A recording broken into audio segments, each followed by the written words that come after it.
ഒക്കെ കണ്ടോണ്ടിരുന്ന എല്ലാവർക്കും ഒരുപാട് ഇഷ്ടപ്പെട്ട രണ്ടു പേരാണ്. അതിനിടയിൽ രഹ്നേനെ നവാസിക്ക് അങ്ങ് കൊണ്ടുപോയപ്പോ അത് കഴിഞ്ഞ് സീരിയലേക്ക് അങ്ങ് നിർത്തി കഴിഞ്ഞപ്പോ കുറെ പേർക്ക് മനസ്സ് വിഷമിപ്പിച്ചു. എല്ലാവർക്കും ഒരുപാട് ഇഷ്ടപ്പെട്ട നല്ല സുന്ദരി കൊടുക്കാനേം കൊണ്ട് അങ്ങ് പോയി. പിന്നെ സീരിയലും ഇല്ല, അഭിനയത്തിലേക്ക് ഒന്നും ഇല്ലാണ്ടെന്ന് കുറെ പേർ അന്ന് വിഷമിച്ചൊരു കാര്യമാണ്.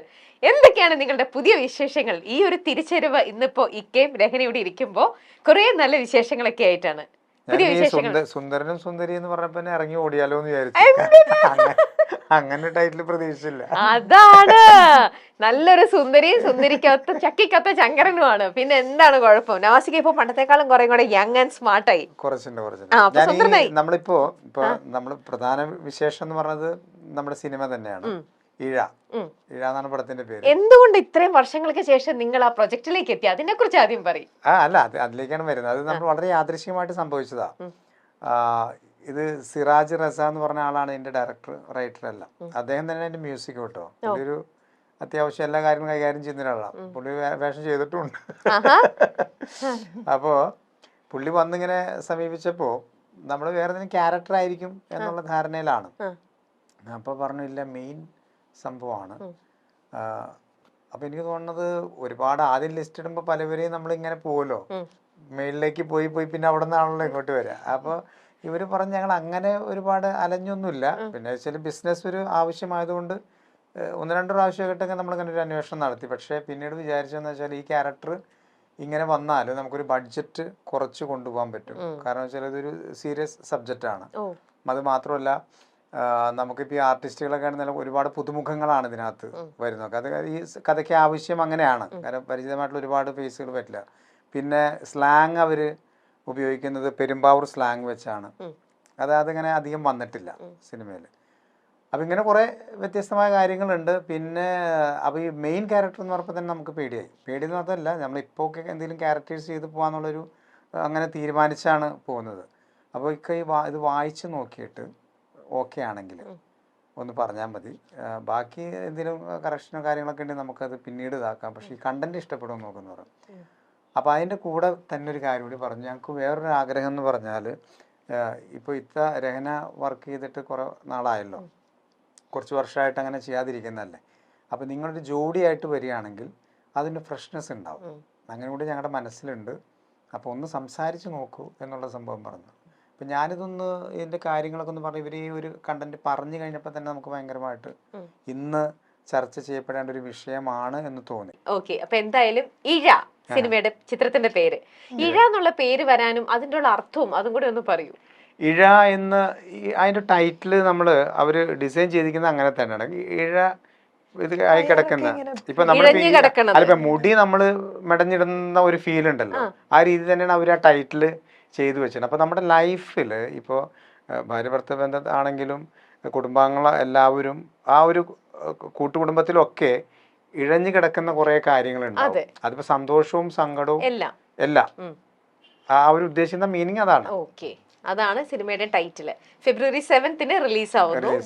ഓക്കെ, അപ്പൊ ഇപ്പൊ ഓൾറെഡി പാട്ടിനൊക്കെ മറ്റു പാട്ടിനാണ് ടീസറാണ് ഇപ്പൊ 2 മില്യൺ എത്തിയിരിക്കുന്നത്. അപ്പൊ ട്രെയിലർ ഉടനെ ഇനിയിപ്പോ ഉണ്ടാവുമല്ലോ, റിലീസ് ഒക്കെ അല്ലേ?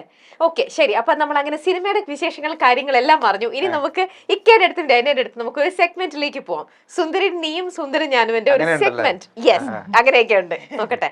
ഓക്കെ, അപ്പൊ നമ്മൾക്ക് സെഗ്മെന്റിലേക്ക് പോവാം. സെഗ്മെന്റിൽ രണ്ടുപേരും ഐശ്വര്യപൂർണ്ണമായിട്ട് ഇതൊക്കെ അങ്ങ് വാങ്ങിച്ചോളൂ. പെന്നും ബോർഡും കാര്യങ്ങൾ ഇറേസറും ഒക്കെയാണ്. നിങ്ങളുടെ മനപ്പൊരുത്തം അല്ലെങ്കിൽ പരസ്പരം എത്രത്തോളം അറിയാം, ഇതൊക്കെയാണ് ഇന്നിപ്പോ നോക്കാൻ പോണേ. ഒരുമിച്ച് ജീവിക്കാൻ അതൊക്കെ നമുക്ക് നോക്കട്ടെ. നമുക്ക് പരാജയപ്പെടുവോ എങ്ങനെ വേണേലും അത് പിടിച്ചോളൂ. എങ്ങനെയാണേലും എത്ര വർഷമായി കല്യാണം കഴിഞ്ഞിട്ടിപ്പോ? അത് ഞങ്ങള് പറയില്ല. അതെന്താ ഏജ് ഞാൻ കല്ല് ദൈവം അമ്മേ ഇതിന് താഴെ ബോക്സിൽ വരുന്ന ഏജ് എന്നാണ്. ഓക്കെ, മോൾക്ക് 19 വയസ്സ്, ഞങ്ങളുടെ കല്യാണം 5 വർഷം. അതാണ് കൊള്ളാവുന്ന കാര്യങ്ങള്. ഓക്കെ, അപ്പൊ എന്തായാലും കല്യാണം കഴിഞ്ഞു. പരസ്പരം നിങ്ങൾക്ക് എത്രത്തോളം മനസ്സിലായി, എന്തൊക്കെയാ നിങ്ങളുടെ അങ്ങോട്ടും ഇങ്ങോട്ടുള്ള ഇഷ്ടങ്ങളും കുറവുകളും ഒക്കെ അറിയാവോ എന്നറിയാനുള്ള ചെറിയ ഒരു game made for each other. ഒന്നും നടക്കില്ല, കോപ്പി അടിച്ചു കഴിഞ്ഞാൽ അപ്പൊ പനിഷ്മെന്റ് ആണ്. പിന്നെ ബാക്ക് ടു ബാക്ക് പനിഷ്മെന്റ് ഒരു തരത്തിലും നിങ്ങളുടെ തമ്മിൽ ചേരുന്നില്ല എന്നുണ്ടെങ്കിൽ പനിഷ്മെന്റ് വേറെ ഉണ്ടാവും. കറക്റ്റ് കറക്റ്റ് ആൻസർ പറഞ്ഞു കഴിഞ്ഞാൽ നിങ്ങൾക്ക് ദേ നല്ല ഫ്രഷ് നല്ല രാപ്പിളുണ്ട്, ഇത് നമ്മൾ കട്ട് ചെയ്ത് കൊടുക്കുക അല്ലെ, കത്തിയൊക്കെ ഉണ്ട്, നിങ്ങളെ കൊണ്ട് കഴിപ്പിച്ചിട്ടേ വിടുള്ളൂ. ഓക്കെ, അപ്പോൾ ശരി, നമുക്ക് നോക്കാം. ഫസ്റ്റ് ചോദ്യം നോക്കരുത്, പരസ്പരം അങ്ങോട്ടും ഇങ്ങോട്ടും. നവാസിക്ക ഒരു ദിവസം ഏറ്റവും കൂടുതൽ തവണ ഉപയോഗിക്കുന്ന ഒരു മലയാള വാക്ക് അതെന്തായിരിക്കും? പറയരുത് കേട്ടോ, ക്ലൂ ഒന്നും കൊടുക്കരുത്. രണ്ടുപേരും എഴുതണോ? ആ, നവാസിക്ക ഒരു ദിവസം ഏറ്റവും കൂടുതൽ യൂസ് ചെയ്യുന്ന ഒരു മലയാളം വാക്ക് അതെന്താണ്? മലയാളം വാക്ക് നമ്മൾ സംസാരിച്ചോണ്ടിരിക്കല്ലേ ഇടയ്ക്ക്. അല്ല, എന്നാലും ചിലർക്കുണ്ട് ഒരു റിപ്പീറ്റ് ചെയ്ത് സംസാരത്തിൽ ഏറ്റവും കൂടുതൽ പറയുന്ന ചില ആൾക്കാർക്കുണ്ട് അങ്ങനെ ഒന്ന്.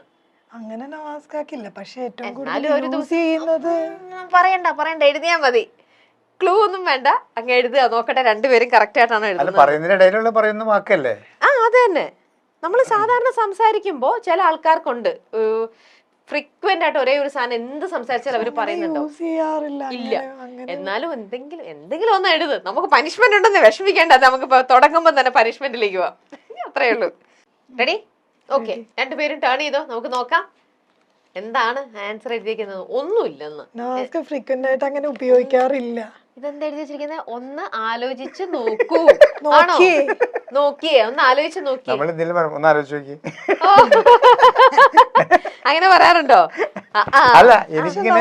അങ്ങനെ ഒരു സംഭവമില്ല. എനിക്ക് തിരിച്ചായിരുന്നു ക്വസ്റ്റനെങ്കിൽ ചിലപ്പോ എന്താ ഫ്രീക്വന്റ് ആയിട്ട് യൂസ് ചെയ്യാൻ? അതെന്താ ഞാൻ ഓർക്കാൻ കാരണം അറിയാം, ഞാനിങ്ങനെ ചില സിറ്റുവേഷനില് ഇപ്പൊ പിള്ളേരെന്തെങ്കിലും കാര്യങ്ങളും മറ്റേ സംഭവം ഒന്ന് ആലോചിച്ച് നോക്കി എന്ന് പറയല്ലോ, അത് കഴിഞ്ഞ് കല്യാണം കഴിഞ്ഞ് കുറെ നാൾ ഇത് തിരിച്ചിങ്ങടെ അടിക്കാൻ തുടങ്ങി.